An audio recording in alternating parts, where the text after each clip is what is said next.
and welcome to Patrick's Models and Transport, and welcome to Model Kit Tuesday. Right, a few months ago, I don't remember when, maybe 5 months ago, I had already spoken about this model kit. This is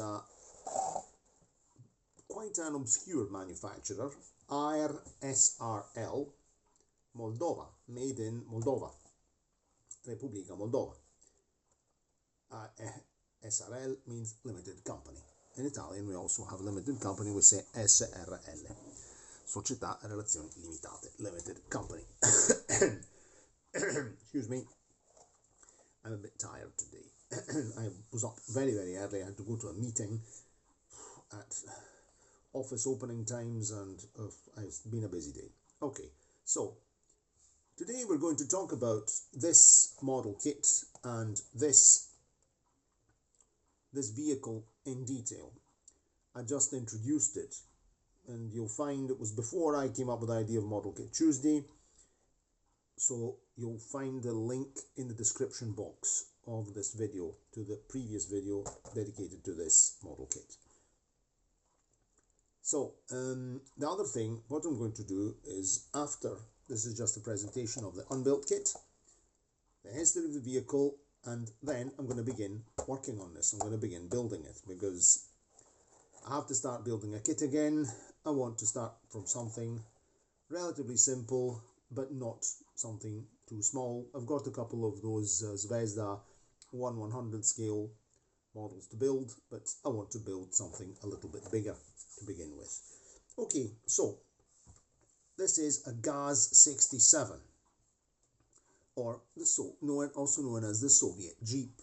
So GAZ 67. The GAZ 67 itself was developed from the GAZ 64. It's practically a beefed up GAZ 64 with wider tracks, more powerful engine. The GAZ 64 was developed was in production between 1941 and 42, and it answered the military requirements of the Red Army, which were a consequence of the Winter War against Finland in 1939-1940, for a light reconnaissance vehicle. So they needed what was all militaries in the 1930s. There was increasing mechanization, and they needed lightweight vehicles.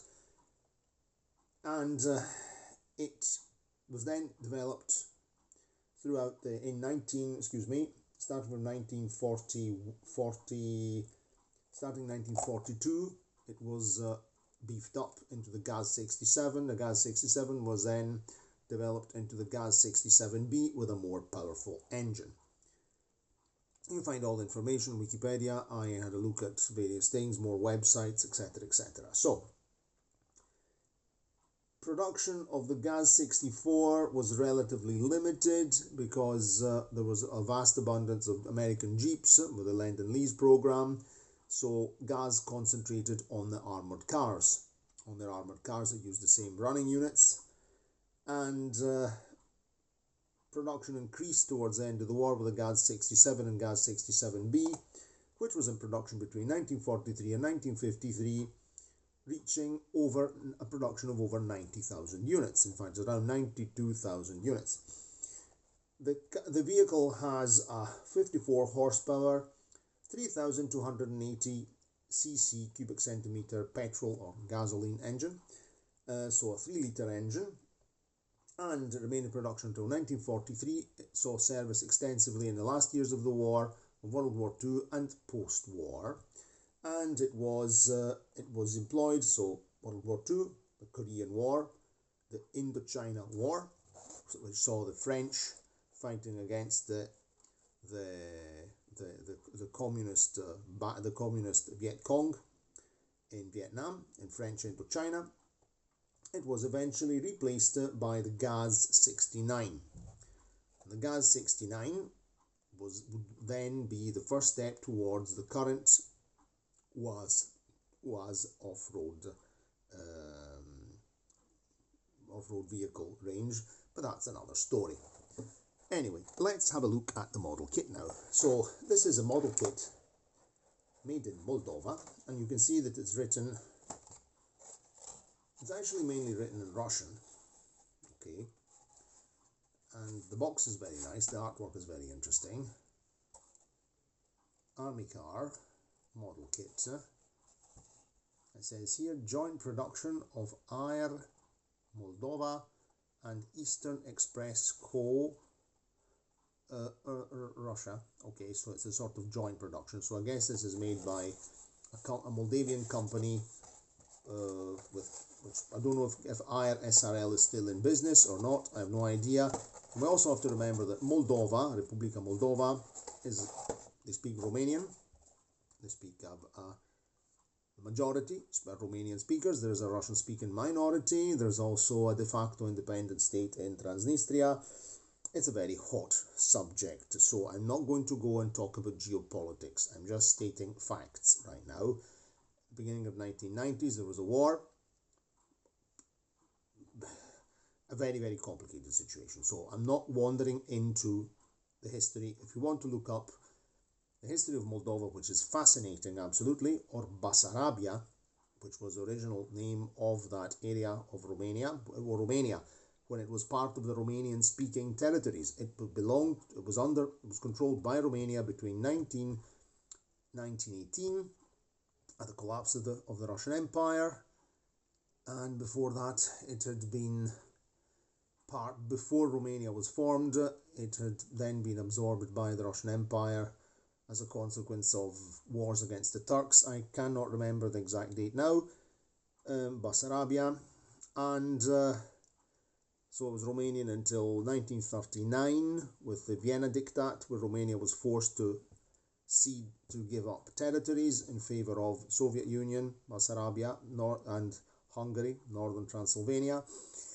It was then retaken by Romania in 1941, when Romania took part, along with the Germans, in Operation Barbarossa, the attack on the Soviet Union.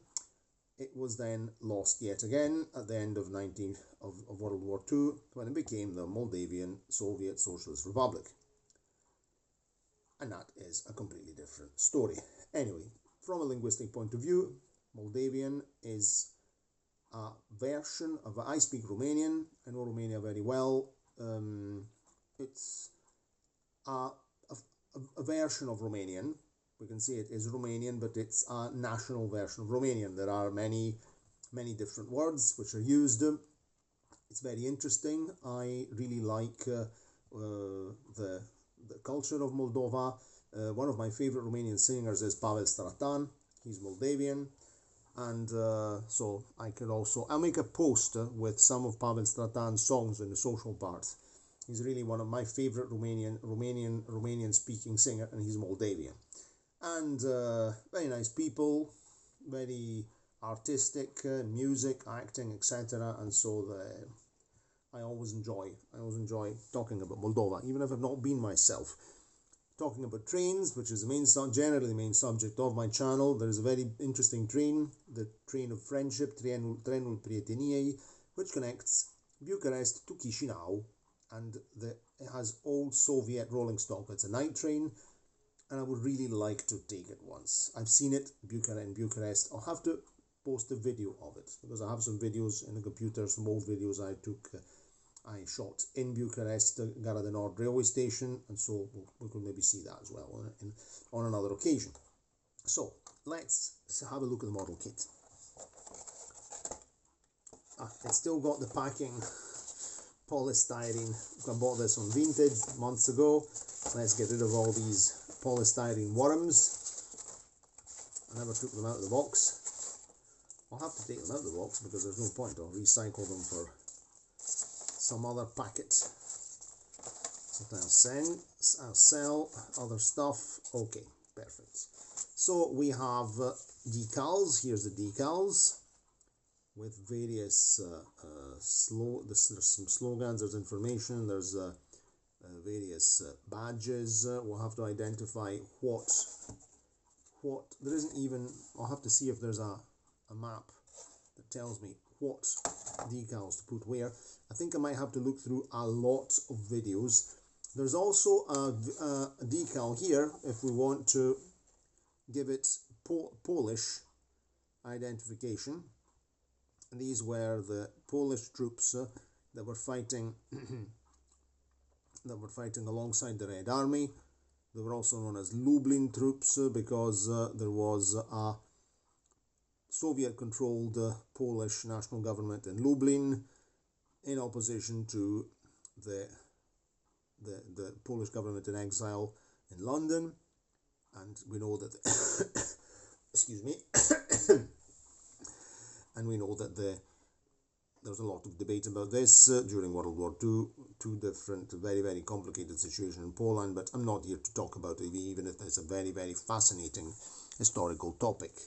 All Eastern European history is fascinating and very complicated, and with lots and lots of implications in contemporary times. And my wish is that we could learn from past mistakes and try and not stir up the mud, but apparently it seems to be a very popular thing to do. Okay, so that's that. These are the decals. We will have to decide what to use on the model when we eventually get it built. These are the instructions. To say these instructions are basic is an understatement. These instructions are extremely basic, very basic. So we begin from the axles. Then number one, first axle, number two, another axle. Number three, we build the chassis. Number four, we have to fit the axles and leaf springs and prop shafts to the chassis. Number five, we have to build the bodywork. Number six, we assemble the actual interior with the seats. Number seven, bonnets, windscreens, etc., etc., etc., and the support for the cloth for the canvas roof. And let's have a look at what we've got. Moulding. The mouldings are quite good, I'd say. They're not bad. I wonder if I'm going to how much filing and modifications I'm going to have to. Here you can see that it says under here Moldova, Aer Moldova. So that's the country it's made in. This is here we see the windscreen, of course. There we go. Then let's have a look at the next sprue. Here we've got canvas roof frame here, steering wheel. These are, where are we? Dashboard, exhaust pipe, other bits and pieces. There are numbers on here, so we're okay. I wonder if the numbers really correspond to the instructions. It might be fun. Here's the headlights at the front. And here's the final one, where we have the chassis. This is the one we'll begin with, where we've got the chassis. We've got various components of the axles. The wheels, which are single piece mouldings. I don't know what this part here is. That's part number 12. I don't know what part number 12 is. Mystery. Number 12. Because sometimes on these kits here, there can be some really interesting things. Number 12. Which is number 12? Do you see a number 12? I have an unpleasant sensation at number 12. But we'll find the number 12 sooner or later. Hunt number 12, part number 12. No idea. I wonder what bit number 12 is. Interesting. That says 12, and that says 11. I wonder what number 11 and number 12 are. Good question. If anybody can see a number 12, please tell me in the comments, because I can't see any number 12s. 8, 9, 1, 2, 4, 8. No. There's maybe a 3 there. A 13 at the back of there. Okay, there's a 13 there. 2, 3. 45 is exhaust pipe.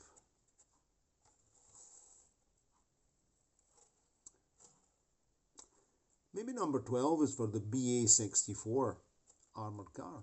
The BA64. Maybe that's because probably the same sprues are also used for the armoured car. Might not be required. Okay, there's always some extra little bits of plastic that remain. And here we are. So it's not too complicated, but it might be complicated enough because of very, very basic instructions. Let's have a look here. I wanted to also show you another thing. There's the windscreen, and as you can see, there's no glazing provided in this kit. I don't know if maybe it was there's no glazing, so maybe it got lost. I mean, I bought this second hand because the glazing, there should be some glazing for the headlights, which is missing, so no glazing there, and there is no glazing for the windscreen either. So that's going to be fun. I'm going to have to sort that out myself. But it's easy done. I'll use some glazing.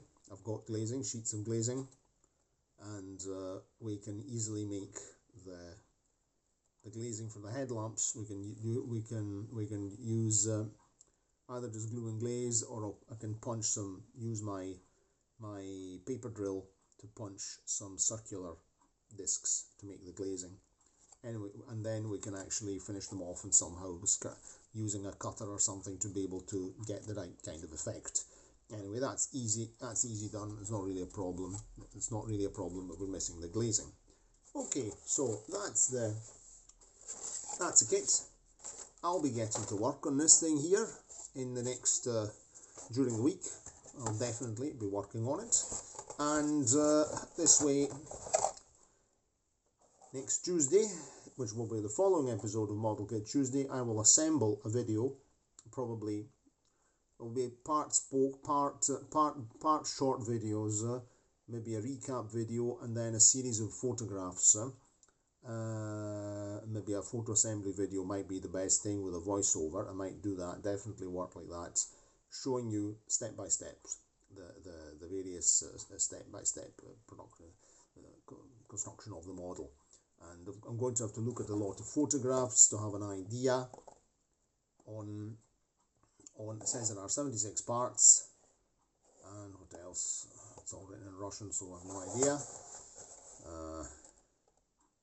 Scale 135, so it'll go very well with the GAZ, with the Z5. And here we have some other products of the same range, the tank T18, which was very inspired by the Renault FT17.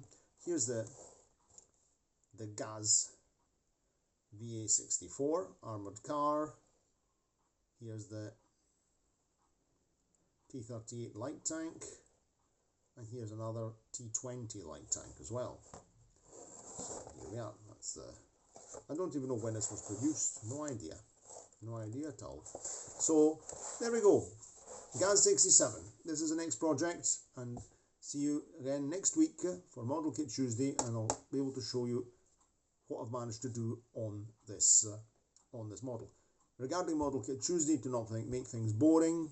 I might, as I said 30 seconds ago, just do you an update on the Model Kit Tuesday, the next Model Kit Tuesday, to show you that I've actually started work, and then I'll for Model Kit Tuesday, not to make things boring, just me building this thing here, we can maybe I might do some weekly during the week updates, depending, random, how I'm feeling, how I'm getting on with the job, or I will alternate a Model Kit Tuesday dedicated to updates on the kit, and another Model Kit Tuesday dedicated to the presentation of other model kits. Please let me know in the comments what you would like me to do. If you want me to just continue going flat out and see in how many weeks I build this thing here and update all the episodes in Model Kit Tuesday, or if you want me to do weekly during the week, so random updates, or if you want me to maybe do an update and then alternate another presentation on another model kit. That's obviously, let me know what you want. You're the viewers, so you have your choice. Okay, very well. Cheerio, and see you next time. And I didn't I didn't wander away too much. I didn't begin talking about all sorts of other things this time. I'm getting better. Cheerio, and see you next time. If you like the video, give it a like, click the subscription button, share the video, comment, etc, etc, etc. Ciao, ciao.